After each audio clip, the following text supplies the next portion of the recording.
Hello বন্ধুরা, আমার crafting বিজনেসের জন্য আমি বেশ কিছু প্রোডাক্ট অর্ডার দিয়েছিলাম। তার মধ্যে একটা পার্সেল আজকে ডেলিভারি হয়েছে, তাই ভাবলাম এই পার্সেলটা আনবক্সিং করার সময় একটা ভিডিও বানিয়ে নিই। আজকে যেই পার্সেলটা ডেলিভারি হয়েছে তার মধ্যে বেশ কিছু জিনিসই আমার রেজিন আর্টের জন্য।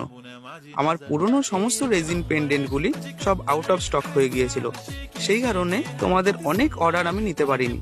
আবার এগুলো রিস্টক করেছি। তোমরা চাইলে এখন এগুলো অর্ডার করতে পারো আমাকে হোয়াটসঅ্যাপে অথবা মেসেঞ্জারে মেসেজ করে। তোমাদের মধ্যে অনেকেই আমাকে ইয়াররিং করে দেওয়ার জন্য বলতে, কিন্তু তখন আমি ইয়াররিং এর কোনো স্টক তুলিনি। তোমাদের অনেক রিকোয়েস্টে এখন আমি ইয়াররিং এর বিভিন্ন স্টক তুলেছি। এখন চাইলে তোমরা ইয়াররিং অর্ডার করতে পারবে। এছাড়াও রেজিনের বেঙ্গালের স্টক আমি তুলেছি, যেগুলোর মধ্যে তোমরা তোমাদের বিভিন্ন ফুল প্রিজার্ভ করে রাখতে পারবে। এছাড়াও বিভিন্ন কিরিং এর স্টক তুলেছি, যার মধ্যে অ্যালফাবেট, রাউন্ড শেপ, এছাড়াও বিভিন্ন ডিজাইন পেয়ে যাবে, যা তোমরা কাস্টমাইজ করাতে পারবে তোমাদের মন মতো। এই ভিডিওটা সম্পূর্ণ দেখার জন্য অনেক ধন্যবাদ। দেখা হচ্ছে পরবর্তী ভিডিওতে।